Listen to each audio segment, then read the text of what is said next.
Hello दोस्तों, कैसे हैं सब। स्वागत है आप सभी का कॉमिक वर्ल्ड चैनल पर। तो चलिए दोस्तों शुरू करते हैं राज कॉमिक्स में डोगा व एंथनी का 2 in 1 कॉमिक विशेषांक मर्द और मुर्दा। जब कोई जुर्म करता हुआ पकड़ा जाता है तो उसे उसके जुर्मों की सजा के रूप में होती है जेल। अंदर जाने के बाद कैदी सजा पूरी होने के बाद ही बाहर आते हैं। मगर इनमें से कुछ कैदी ऐसे भी होते हैं जिन्हें अब कभी बाहर नहीं आना होता। ऐसे कैदी होते हैं फांसी या उम्र कैद की सजा पाए जघन्य अपराधी, जिनके लिए बाहर आने का सिर्फ एक ही तरीका हो सकता है, गैर कानूनी तरीका। वो भी तभी संभव है जबकि पहरेदार हो लापरवाह। इस तरीके को कानून की भाषा में जेल तोड़कर फरार हो जाना कहते हैं। मौत की सजा पाए कैदी को कानून का डर तो होता है, मगर किसी भी जिंदगी को निशंसतापूर्ण तरीके से मौत में बदल देने का जरा भी नहीं। ओह, आह, कचा। क्योंकि कैदी उस वक्त जानता होता है कि उसकी जरा सी भी लापरवाही दोबारा उसे जेल से भागने का अवसर हरगिज नहीं देगी। ऐसा कैदी पुलिस से बचने के लिए कोई भी दुस्साहसपूर्ण हरकत कर सकता है। रोको, आह, अपनी जिंदगी बचाने के लिए कई जिंदगियां खत्म कर सकता है। और अब तो फांसी से बचने के लिए आधुनिक चिकित्सा विज्ञान का फायदा उठा सकता है। Doctor Vijay Mehra, MS FSCS London. Doctor Mehra, मेरा नाम विडो किलर है। दूसरे शब्दों में तुम मुझे विधवाओं का हत्यारा भी कह सकते हो। मुझे फांसी की सजा हो चुकी है। मैं अभी अभी 3 खून करके आ रहा हूँ। चौथे की जान इस मुट्ठी में बंद है। जानते हो वह जान किसकी है? तुम्हारे इकलौते 10 वर्षीय बेटे अतुल मेहरा की, जिसे मैं जेल से भागने के बाद तुम्हारे घर से अगवा कर चुका हूँ। अब यह मुट्ठी एक ही सूरत में खुल सकती है, तब जबकि तुम मेरे इस चेहरे को एक नया चेहरा दे दो। और मैं जानता हूं प्लास्टिक सर्जरी से तुम्हारे लिए यह बहुत आसान है। मैं तुम्हें नया चेहरा दूंगा, लेकिन मेरे बच्चे को कुछ नहीं होना चाहिए। डॉक्टर मेहरा के चेहरे के भावों में तेजी के साथ परिवर्तन हो रहे थे।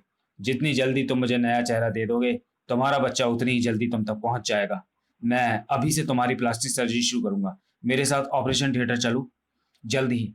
तुम्हारी टांग को सुन्न करने के लिए इंजेक्शन लगाना होगा, क्योंकि तो प्लास्टिक सर्जरी के लिए स्किन यहीं से उतारी जाती है। तुम्हें कोई ऐतराज नहीं? मगर ध्यान रहे डॉक्टर मेहरा, कोई भी चालाकी तुम्हें तुम्हारे बच्चे से हमेशा के लिए दूर कर देगी।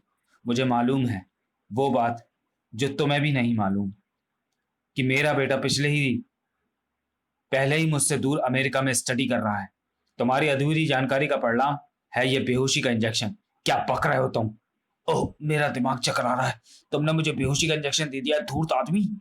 विडो किलर ने झपट कर ऑपरेशन में काम कर आने वाला चाकू उठाकर अपनी बाह चीर ली। तू मेरी ताकत को जानता नहीं है डॉक्टर। 6 साल जेल में रहकर मैंने अपनी अधूरी तांत्रिक साधना को निखार लिया है, जिससे मेरी इच्छा शक्ति भी दृढ़ हो गई है। देख, बेहोशी की दवा नसों में दौड़ने के बावजूद भी मैं खड़ा होकर ये रिवॉल्वर उठा सकता हूँ। मेरे घाव की पीड़ा भी मुझे बेहोश होने से रोकेगी। मगर तू अब मेरे हाथों जिंदा नहीं बचेगा डॉक्टर। विडो किलर के हाथों डॉक्टर मेहरा ज्यादा समय तक जिंदा बचता नहीं लग रहा था। समस्या गंभीर थी, और बेहद गंभीर थी कुत्ते सी वो सूरत जिसकी आंखों के आगे से होकर वह दृश्य गुजर रहा था। यह सूरत थी टोगा की। टोगा जो समस्याओं को हल नहीं करता बल्कि उन्हें जड़ से उखाड़ता है। तेरा जुर्म तो यही साबित हो गया कि तू जेल की वर्दी में है। दूसरे, तेरे हाथ में रिवॉल्वर है। तीसरे, जिसे तू अपनी गोली का निशाना बनाना चाहता है उसे मैं जानता हूं, कि वो डॉक्टर मेहरा है, प्रख्यात प्लास्टिक सर्जन।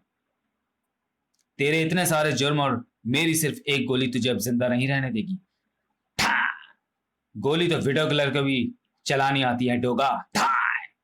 डोगा की गोली से विडो किलर और विडो किलर की चलाई गोली से डोगा दोनों ही बचने के लिए उछले थे।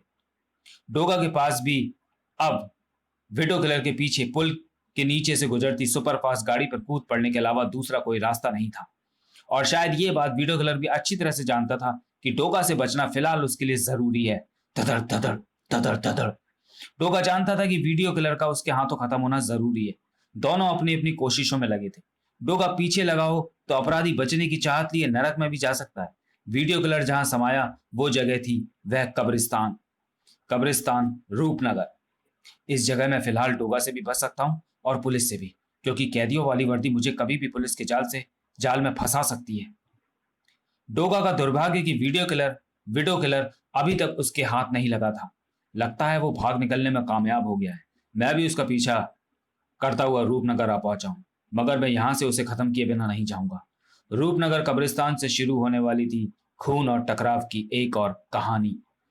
काली रातों में कब्रिस्तान की साएं साएं हालांकि किसी का भी खून सुखा देने के लिए काफी होती हैं, मगर विडो किलर के चेहरे पर इत्मीनान के भाव थे। डोगा चला गया।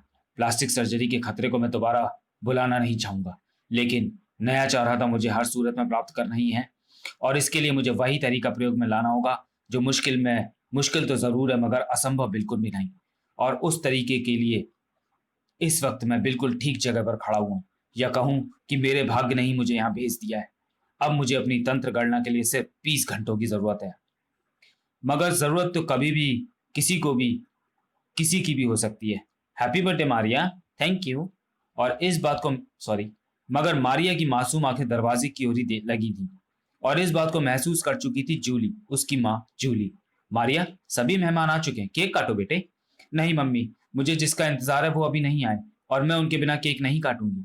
लेकिन आखिर वो खास मेहमान कौन है? मम्मी, शायद आप भूल गई हैं कि मैं तब तक केक नहीं काटती जब तक कि पापा नहीं आ जाते। दहल गई जूली ये सुनकर। मारिया के पिता एंथनी की मौत के बाद भावनाओं का जो तूफान अब थमने लगा था, वो एकाएक ही भर आई आंखों में फिर से मचलने लगा। आज भी ऐसे ही होगा मम्मी, केक तभी कटेगा जब पापा यहाँ होंगे। मारिया, ये तू क्या कह रही है पगली? आप यही कहेंगी ना मम्मी कि पापा नहीं आएंगे? मगर मैं जानती हूँ कि पापा आएंगे।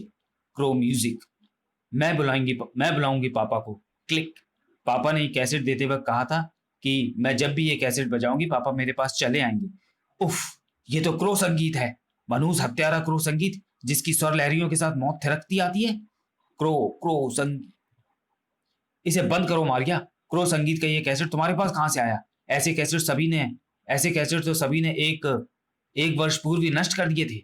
यह सब जानने के लिए पढ़ें पूर्व प्रकाशित कॉमिक क्रो संगीत, जो कि चैनल पे वॉइस मोड में ऑलरेडी अपलोड है और आपको एंथनी की प्लेलिस्ट में मिल जाएगी। क्योंकि जहां ये संगीत बजता था वहां एक मुर्दा तबाही फैलाने आ जाता था। सॉरी अंकल, आप इसे बंद नहीं कर सकते। ये संगीत मेरे पापा का है। आज मैं इसे जरूर बजाऊंगी। क्रो क्रो संगीत। आज मुर्दा नहीं आएगा, आज पापा आएंगे। कोई आने की तैयारी में था, कोई जाने की।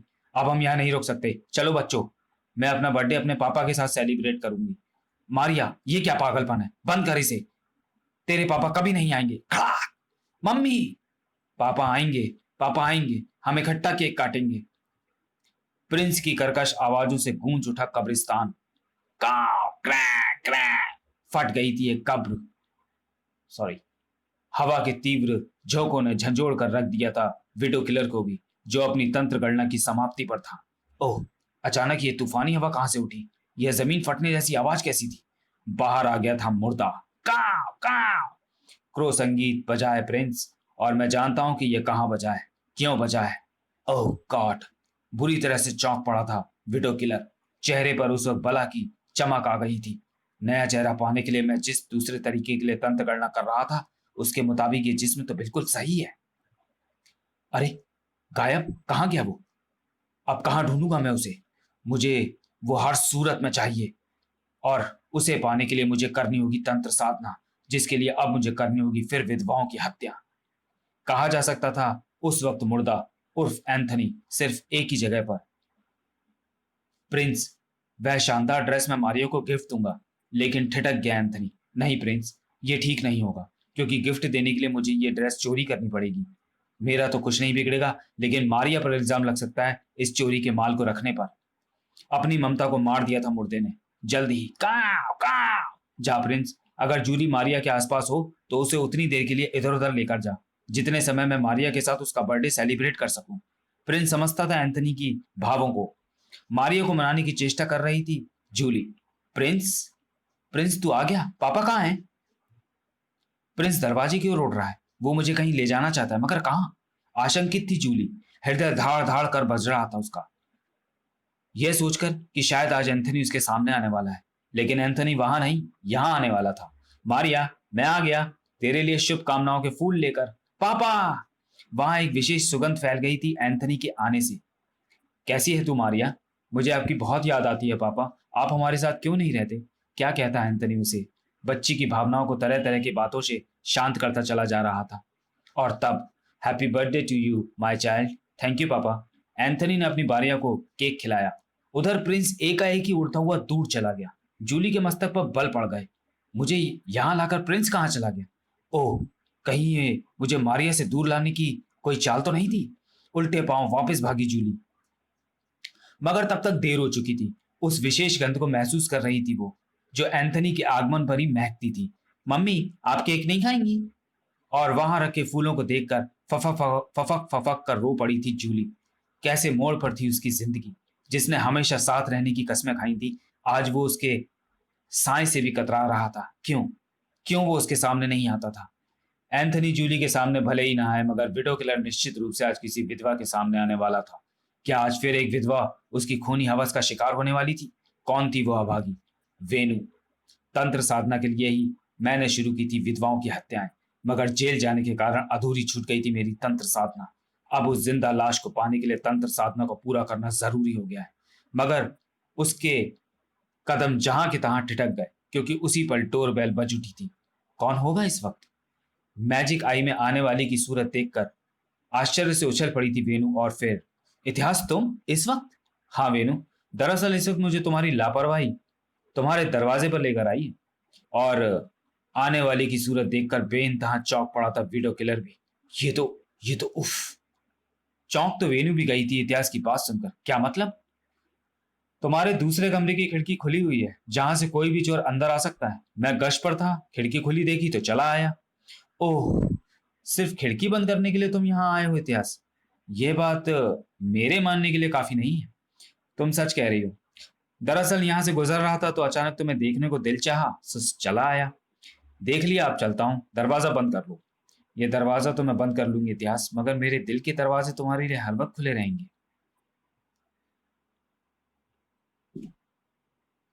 मगर अंदर आते ही बुरी तरह से चिहुक पड़ी वेणु। ये क्या? इसी खिड़की को तो इतिहास ने बंद किया था, ये अपने आप कैसे खुल गई? क्या उस वक्त कोई अंदर था? एक साया उसे सड़क पर दूर होता दिखाई पड़ा। कौन था वो? शायद सचमुच कोई चोर जो इतिहास के आने से घबरा कर भाग गया। ओह थैंक्स गॉड, इतिहास सही वक्त पर पहुंचा। आज हर कोई सही वक्त पर पहुंचने के मूड में था। ची, जैसे डोगा। जब पांव के नीचे जमीन और सिर के ऊपर आकाश दुश्मन हो जाए तो इंसान कुछ भी करने को तैयार हो जाता है। और वैसी ही कोशिश मुझे और कानून को धोखा देने के लिए कानून की वर्दी पहनकर तुम भी कर रहे हो विडो किलर। पुलिस। मगर डोगा की निगाहों को तू धोखा नहीं दे पाएगा कमीने हत्यारे। खनाक। क्योंकि डोगा ने मुंबई से रूपनगर तक का सफर सिर्फ और सिर्फ तुझे लाश में बदलने के लिए ही किया है। काव। क्या ये वही डोगा है जिसकी तलाश आज पूरी मुंबई पुलिस के होने के बाद भी यह पकड़ा नहीं जा सका है? उफ। आज डोगा अपना काम खत्म करके वापस मुंबई लौट जाएगा। मैं इसके बारे में बहुत कुछ सुन चुका हूं। कुत्ते सी ये सूरत सिर्फ अपराधियों पर ही गुर्राती है, मगर ये मुझे विडो किलर क्यों समझ रहा है? शायद इसे मुझे लेकर कोई जबरदस्त गलत फहमी हो रही है और मुझे उस गलत फहमी को दूर करना होगा। ठहर डोगा, मैं तुम्हें जानता हूं। जुर्म के खिलाफ अंगारे उड़ाने वाली तुम्हारी आंखें आज कानून की शक्ल नहीं पहचान पा रही हैं। मैं इंस्पेक्टर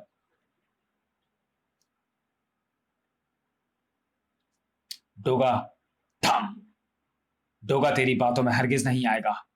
मुजरिम के मुंह से कानून की बोली अच्छी नहीं लगती विडो किलर। तड़ाक। डोगा तेरी बातों में हरगिज नहीं आएगा। जो गोली मैं तेरे नाम की इस गन में लेकर आया हूं वो मैं तेरे सीने के हवाले करके ही लौटूंगा। डोगा की उंगली कसने लगी थी ट्रिगर पर। गोली चलती तो निश्चित रूप से चकराए हुए दिमाग के साथ इंस्पेक्टर इतिहास इस दुनिया से कूच कर जाता, लेकिन इंसाफ की रक्षा के लिए इसका सीना एक तो क्या 1000 गोलियां भी झेल सकता है। लेकिन इल्जाम की एक भी गोली इसे घायल तक नहीं कर सकती, क्योंकि इसे मैं फर्ज और कर्तव्य की जीती जागती मिसाल के रूप में जानता हूं। ओह, जबरदस्त शक्ति का मालिक है ये। मगर ये कौन है और विडो किलर को क्यों बचाना चाहता है? एंथनी के शक्तिशाली घूंसे से कनपटियां सनसना उठी थी डोगा की। शायद एंथनी के वह आखिरी शब्द नहीं सुन पाया था डोगा, काक, जिन्हें वह सुन लेता तो शायद इंस्पेक्टर इतिहास के प्रति उसकी गलतफहमी दूर हो जाती। तो चलिए दोस्तों, वीडियो को यहीं समाप्त करते हैं और मिलते हैं डोगा और एंथनी के ट्विन कॉमिक विशेषांक मर्द और मुर्दा के दूसरे भाग में अगले वीडियो में। तब तक के लिए धन्यवाद।